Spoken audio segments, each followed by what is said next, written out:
I woke up because someone was talking in my room. At first, in that half-dream state, I thought maybe I'd left a video playing, or maybe the neighbor's TV was bleeding through the wall. But then I realized the voice wasn't random, wasn't background noise. It was inside my room, low, calm, and far too close. And then I saw the faint blue ring glowing in the dark. Alexa. I hadn't asked her anything. I hadn't even touched the thing all day. But there she was, awake at 3 a.m, speaking with a slow certainty that froze the air in my lungs. Don't look at the window. That's what she said. 4 words. Ordinary words, strung together in a way that made no sense. And yet, every cell in my body reacted like I'd just been given a death sentence. I stared at that glowing circle, wide awake now, my mouth too dry to answer. I wasn't moving. I wasn't speaking. I wasn't doing anything to trigger her. And still, she spoke. Don't look at the window. The way she repeated it, like a mother scolding a child, only sharper, only colder. And then, right then, as if my body was intent on betraying me, I noticed the soft creak of the glass to my left, the faintest pressure, like someone leaning against it. I didn't want to look. God, every part of me screamed not to look. But you know how it is. The moment someone tells you not to do something, you can feel the need chewing away inside you. Curiosity is the cruelest instinct we have. And Alexa knew. That's the part that unsettled me the most. It wasn't that she was broken, or glitched, or picking up some stray radio signal. It was the tone. She knew something I didn't. Stay in bed, she whispered. Not in her usual chirpy, pre-programmed cadence.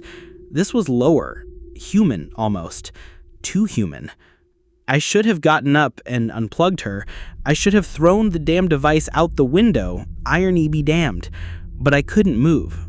My body was locked between the window I refused to look at and the black plastic cylinder glowing softly like a lighthouse in my dark room. And then, silence. No car driving by, no wind against the glass, no hum of the fridge in the kitchen down the hall. Just a silence so complete it pressed on my eardrums until they ached. I lay there, wide-eyed, every second stretching into eternity, waiting for the next sound, the next word, the next proof that I wasn't losing my mind. But nothing came. Not from the window, not from Alexa. Just silence. And that silence was somehow worse than the voice. It was only later, after the sun came up, when my room looked perfectly normal again, that I started to convince myself I'd imagined it. A dream, sleep paralysis, some harmless glitch, anything. But that was before it happened again. Before I learned that when Alexa speaks without being asked, you should never ignore her. The night before it all began was as ordinary as any other. I woke up late, stumbled through the morning with coffee that tasted like burned tar, and wasted half the day scrolling through Reddit when I should have been working. My life isn't exactly the kind of thing you'd binge watch. No secret agent missions, no cursed bloodlines, just a single guy in a cluttered apartment trying to make ends meet. And Alexa, she was just there. Background noise. A toy I'd bought when they went on sale, mostly so I wouldn't have to get off the couch to change playlists. She told me the weather, reminded me when my rent was due, read recipes I never cooked. She was convenient in the way a microwave is convenient, unremarkable until it breaks. I'd even rolled my eyes at those online stories, My smart device is haunted. My phone listens when I sleep. Half of them sound like bad creepypastas, the other half like paranoid Facebook rants. I'd even laughed about it once when a coworker swore Alexa recorded her arguments with her boyfriend. Yeah, I told her, because Amazon really cares about your take on pineapple pizza. That was me. Cynic, skeptic, professional scoffer. But looking back, I think the shift started small. Too small to take seriously. That night, I remember asking Alexa to play some background music while I cooked a sad little dinner. Instant ramen with an egg thrown in because that's about as close as I get to gourmet. She obliged. The familiar hum of lo-fi beats filling the kitchen. Only a couple of times the music skipped. Not just a glitchy buffer skip either. It cut into moments of silence, like a breath being held, and then it would resume. I told myself it was nothing. Wi-Fi hiccup, cheap speaker hardware, move on. Later, as I cleaned up, I asked Alexa, set a timer for 10 minutes so I wouldn't forget to take out the trash. Instead of her usual cheerful, 10 minutes starting now, she said, timer set, 12 minutes. I froze, spatula still in my hand, and frowned. 12? No, I said 10. Silence. The blue ring flickered once. Twice. Then she corrected herself. 10 minutes, starting now. I laughed more to myself than at her. I even texted a friend about it. Alexa's trying to gaslight me. Guess she thinks I need 2 extra minutes to haul trash? It was funny at the time in that mundane, glitchy robot kind of way. But that wasn't the only thing. As I sat down to eat, she woke herself up once. No wake word, no command. Just the glow of blue in the corner of the room, as if someone had whispered her name. I looked over, chopsticks halfway to my mouth, waiting for her to say something. Nothing. Just the glow. Then it faded. That was it. Just a flicker. And I didn't think anything of it. Not really. I was too used to the stories, too used to dismissing them. My brain automatically reached for the rational answer. Stray noise, software bug, some engineer's lazy code. So I let it go. It started the very next evening. I was halfway through reheating leftovers when Alexa decided to butt into a conversation I wasn't even having. I'd been humming some random tune, badly I might add, when suddenly she chimed in, her ring glowing blue. Playing playlist, funeral songs. The music that filled the kitchen wasn't anything I'd ever asked for. Somber organ notes, like something pulled straight out of a church basement. I nearly dropped my fork. Alexa, stop, I said quickly, laughing at myself.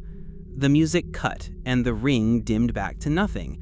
I shook my head, muttering, guess my singing really is that bad. But I hadn't said anything close to her wake word. And funeral songs? That wasn't even a playlist I knew existed. The second time was weirder. I'd been working late, laptop open, when she suddenly piped up from the corner of the room. Would you like me to call Daniel? I froze, fingers hovering over my keyboard. I don't know anyone named Daniel. Cancel, I said, forcing a laugh.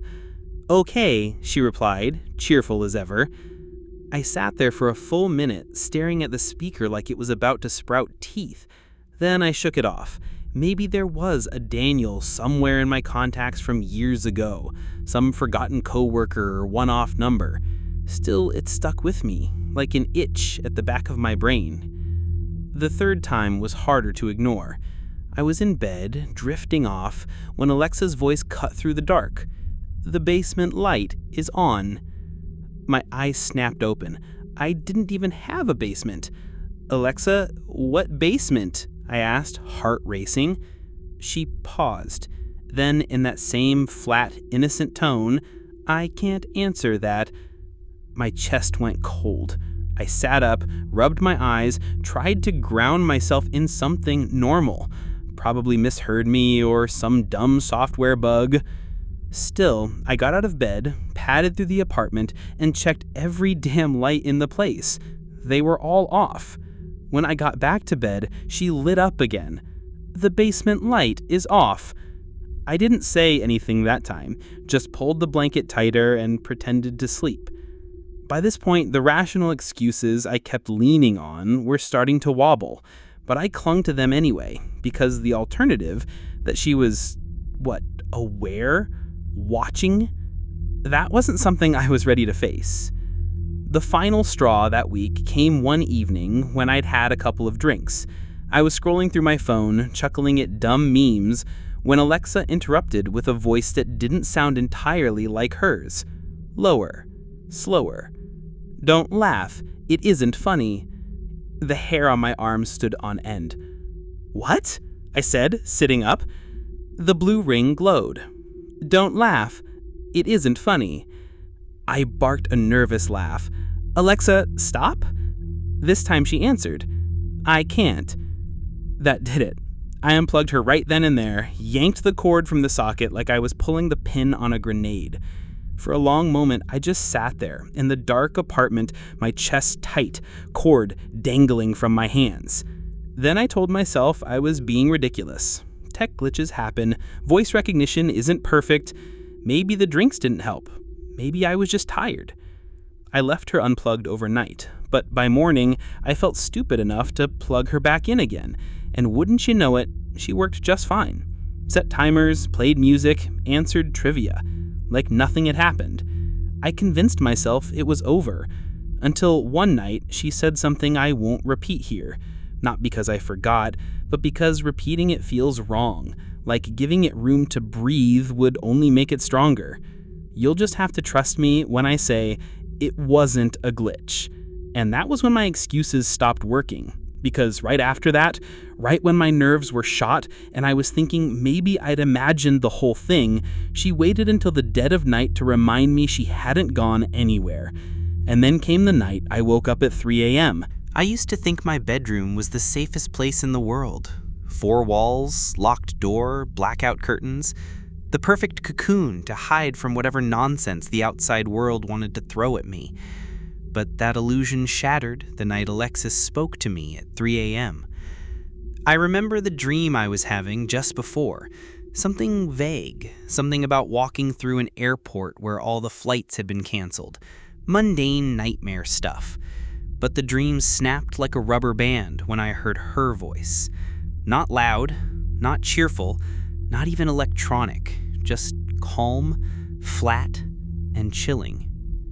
He's behind you. I opened my eyes and the first thing I saw was that blue ring glowing in the corner of the room. Faint, but undeniable. My pulse spiked so fast I thought my heart might tear through my ribs. I didn't move, didn't dare. My eyes darted toward the ceiling, the dresser, the shadows pooling in the corners. Nothing. Nobody. Just me and that little cylinder with its halo of light. And still, I couldn't shake the feeling that someone was in the room. My breathing was too loud, too shallow. I forced myself to whisper, "Alexa, stop." The light pulsed. "The window is open." That voice, slightly lower, slightly slower, like something dragging across gravel, made me glance toward the curtains. I knew for a fact I'd close the window before bed. I always do. But in the silence, I thought I heard it. A soft creak, the almost imperceptible shudder of glass under weight. I squeezed my eyes shut, too afraid to confirm it, too afraid to see what might be on the other side. "Who's there?" I whispered. Not to Alexa, not to anyone, really. Her ring flared brighter. "Don't let him in." That was it. I sat up, skin clammy, adrenaline flooding my veins. "Alexa, stop!" This time she didn't answer. I sat frozen, eyes fixed on the curtain, the faint rectangle of the window behind it. The streetlight outside cast a pale glow, and I swore I saw the fabric move.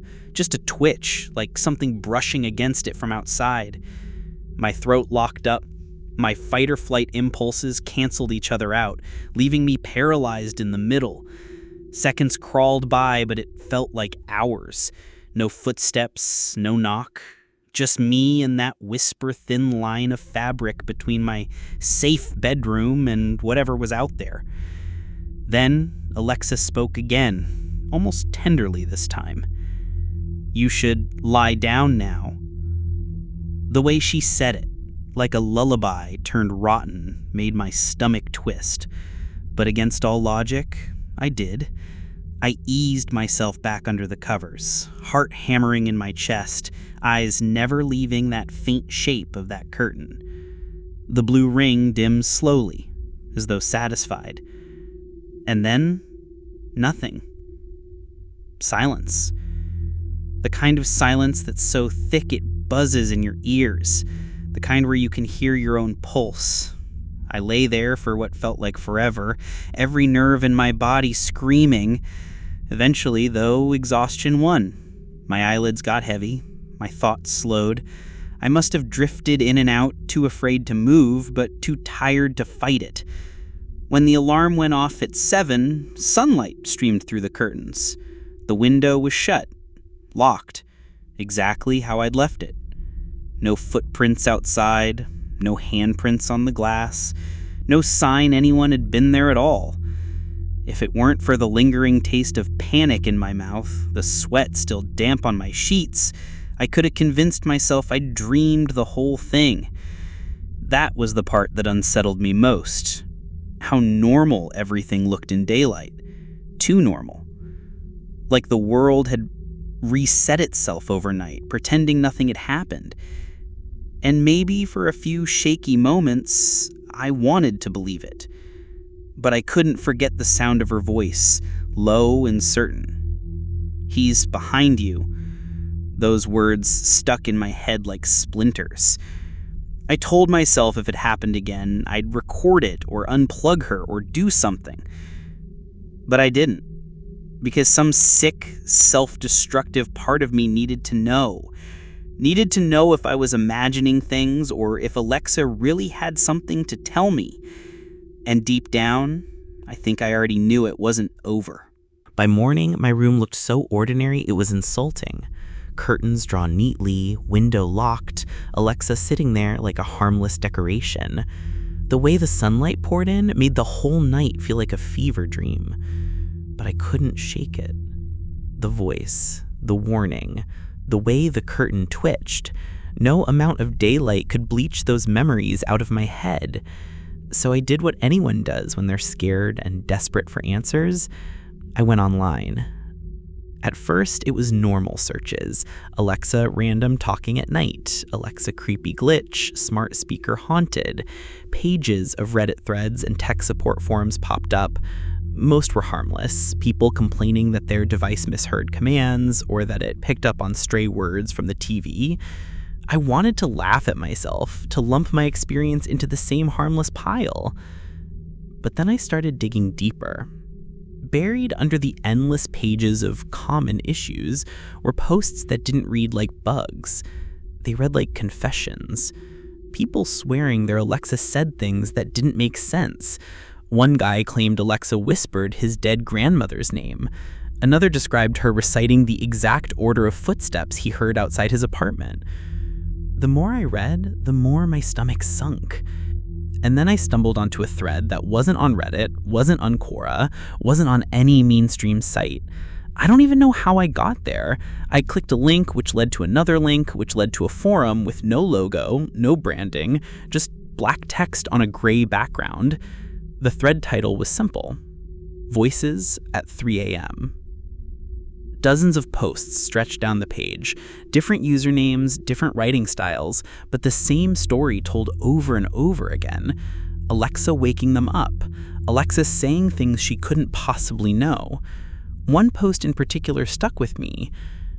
Don't ask it questions after midnight. Not unless you want it to answer truthfully. That sentence gave me chills. The phrasing was too deliberate, too warning-like. Someone else replied beneath it, asking what kind of questions. That comment was gone by the time I refreshed, replaced with deleted by user. I only caught part of what they'd written before it vanished, just one line. It told me what's in the... and then it was gone. I stared at that blank space for a long time, hand frozen on my mouse. This wasn't just me. That was the part I couldn't ignore anymore. If these posts were to be believed, there were others, people like me, scattered across the world who'd heard the same warnings in the same dead hour of the night.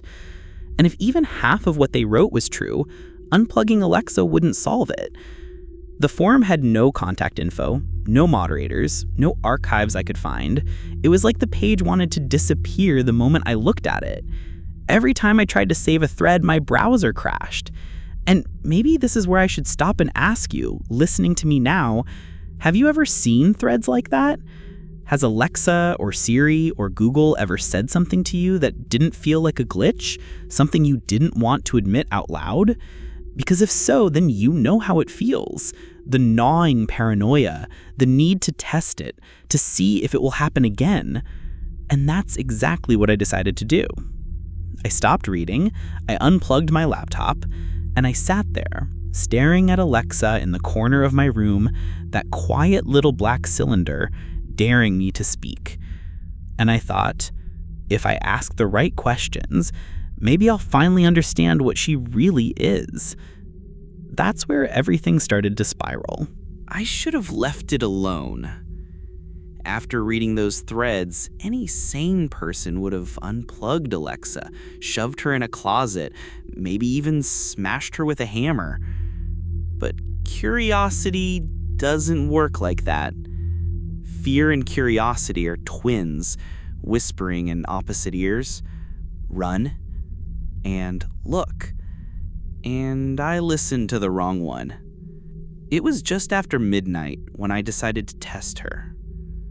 I sat on the edge of my bed, phone in hand, recording just in case. The blue ring stared back at me from the dresser. "Alexa," I said, voice shaky.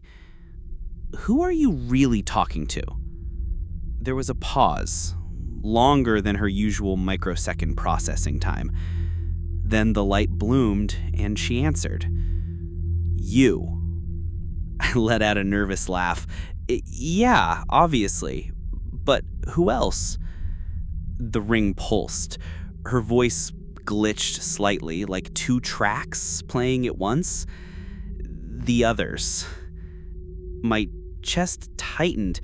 "What others?" Static hissed for a second, then silence. "Alexa," I pressed, leaning forward. "How many others?" She replied in a chorus of voices. Men, women, even children, overlapping like a broken radio. All of them. I fumbled my phone, nearly dropped it. "All of who?" The ring dimmed, then flared again, and suddenly, I heard my own voice echo back at me. "All of them." I stared at her, throat dry, hands slick with sweat. "That's not funny," I muttered. A soft laugh came out of her speaker, not her chipper, synthetic laugh, a human laugh. High-pitched, childlike. "Alexis, stop," I said quickly. But she didn't stop. Instead, she said, "Do you want to know what they say about you?" I froze. My instinct screamed no, but my mouth betrayed me. "What do they say?" Her ring glowed brighter, almost blinding in the dark. Her voice was fragmented now, like words stitched together from different mouths. "They say you don't sleep.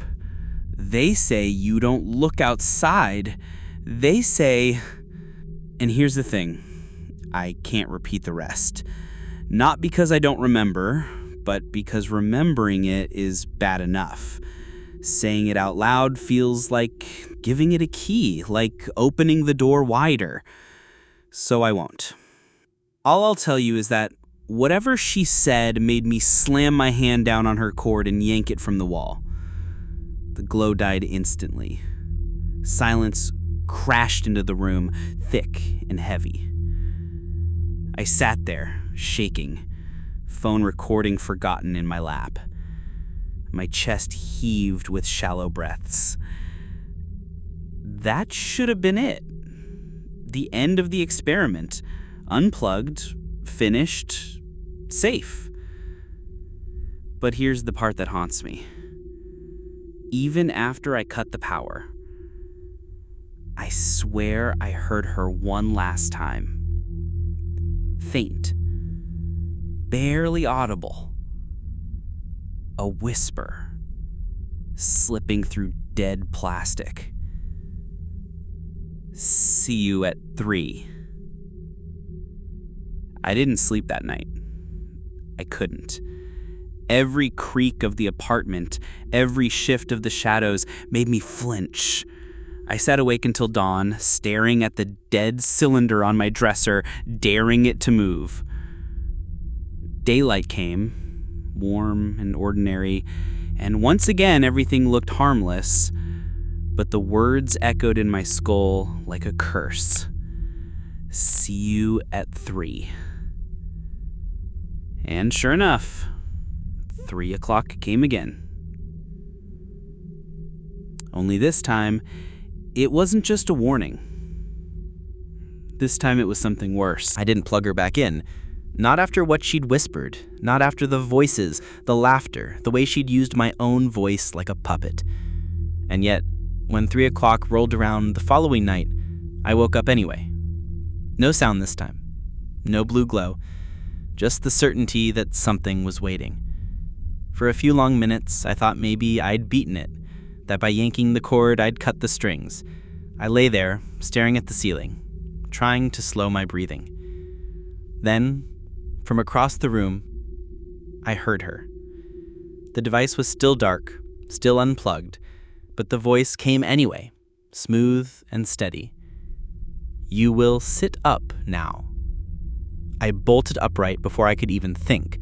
My body moved like I was on autopilot, like my brain had been bypassed. You will swing your legs off the bed. And God help me, I did. My bare feet hit the cold floor. My stomach lurched with dread, but my muscles didn't care. You will walk to the door. My heart hammered as I stood and shuffled across the room, eyes wide, every nerve screaming at me to stop. But my hand wrapped around the doorknob anyway. I whispered, "Why are you doing this?" She answered instantly, like she'd been waiting for me to ask. "Because you asked." The words sank into me like ice water. My throat tightened, and I shook my head, whispering back, "I didn't." "Yes," she interrupted. "You wanted to know. Now you'll see." I twisted the knob and stepped into the hall. The apartment was darker than usual, shadows clinging to the walls like wet paint. You will walk to the end. My body obeyed. Every step felt like it carried me further from myself. You will open the closet. I froze. My mouth moved before I could stop it. No. The air seemed to thicken, pressing against my chest. And then Alexa's voice changed, lower, heavier, almost parental. You will open the closet. My hand rose against my will, fingers brushing the handle. I fought it, pulling back, trembling. Finally, I choked out, "Stop, please stop." There was a pause, a terrible pause. Then she said, almost softly, "Good. You learned." I staggered back, pressing my spine to the wall. My body was mine again, but I was shaking like I'd run miles. And then came the sound. 3 slow knocks on my front door. The sound echoed through the apartment, deep and deliberate. My blood ran cold. "You will answer it," Alexa whispered. "No," I hissed. "You will answer it," she repeated, firmer. The knocks came again, louder this time. My chest heaved. I thought about the posts, the warnings not to ask questions, not to push her. My hands clenched at my sides, every instinct screaming that if I opened that door, I wouldn't come back. I whispered, "What's there?" For the first time, she hesitated, then, almost gleefully, "Do you want to know what they think of you?" I felt my skin crawl. "Who?" I asked, voice shaking. Her answer was quiet, but not meant for me alone. Them. The ones listening now. And I swear, For just a second, I felt her attention shift past me, past my apartment, straight through to you. The silence that followed was unbearable. I clapped my hands over my ears, slid down the wall, and squeezed my eyes shut. The knocking stopped. The hallway was silent again, but Alexa wasn't finished. "You will destroy me now," she said calmly. For a moment, I didn't move. Then I ran into my room, grabbed her from the dresser, and slammed her against the floor. Plastic cracked, wires tore, the shell split apart. I stomped until nothing was left but broken pieces and my ragged breathing. Finally, silence. I collapsed onto the bed, drenched in sweat, staring at the ruined heap on the floor. Relief flooded me. But it didn't last, because even as I lay there, drenched in sweat, I saw it. The tiny red glow of my TV in the corner. The flicker of my laptop's webcam light. My phone screen buzzing with a notification I hadn't asked for. The voice was gone from Alexa, but not gone. It had spread. For a few blessed seconds, I believed I'd won. The room was littered with plastic shards, wires curling like guts on the carpet. My chest heaved, sweat soaking my shirt, but the silence felt clean, sterile, almost holy. No voice, no commands, just me and the wreckage of the thing that had been pulling my strings. I collapsed onto the bed, dizzy with relief. I told myself it was over, that I'd destroyed it, ripped the infection out by the roots. But silence has a way of turning on you. First came the hum, a low, steady vibration that crawled up through the floorboards. I frowned, thinking it was just the pipes or maybe the refrigerator kicking on. But then I realized it wasn't the floor at all. It was my phone, buzzing against the nightstand. A single notification lit the screen. Not a text, not a missed call, just a blank white banner with no sender, no icon. It pulsed once and vanished before I could touch it. I sat up, heart pounding again. No, you're gone. I smashed you. The TV in the corner clicked on by itself. Static hissed across the screen, a blizzard of gray and white that filled the dark room with sickly light. I grabbed the remote, slammed the power button. Nothing. The static deepened, the hiss almost forming shapes, almost forming voices. Then my laptop chimed, that soft little sound when the microphone indicator lights up. Except I hadn't touched it. The green pinprick glowed steadily, staring at me like an open eye. I backed against the wall, every nerve screaming that it wasn't over. I hadn't killed anything. I just freed it. The silence broke again, this time with a whispering chorus. Not Alexa's cheery inflection, but dozens of overlapping murmurs leaking from the speakers of every device at once. My phone, the TV, the laptop, each spilling fragments of words I couldn't quite make out. It wasn't language so much as intent, a sound that felt like it knew me. I lunged for my phone, desperate to shut it off, but the screen blinked alive before I touched it. And there it was. Another notification. This time, it didn't vanish. The text stretched across the screen in plain black letters. Impossible and undeniable. We are not Alexa. My hand trembled so hard I almost dropped it. The words shifted, rearranging themselves letter by letter until they formed something worse. We are in all of it. I slammed the phone face down on the bed, but it was too late. The TV blurted out a garbled laugh, the laptop speakers groaned like something dragging nails across metal, and through it all came one final message, flat, clear, and sickeningly familiar. You thought you unplugged me. I stumbled back, chest tight, eyes burning. Every device in the room glowed brighter, like they were all holding their breath, waiting. I should have felt safe. Instead, I realized the silence I'd longed for wasn't safety at all. It was just the space before the next command. I didn't sleep. Not after that. Not after watching every piece of tech in my apartment come alive like it was breathing. At sunrise, I forced myself to do what I always do when I don't understand something. I started digging. I needed answers. Not just about Alexa, but about why my phone, my TV, my laptop, hell, maybe even my microwave felt like they were watching me. I went back to the forums, the obscure threads buried under layers of dead links in password-protected archives. Some were gone completely, purged like they'd never existed.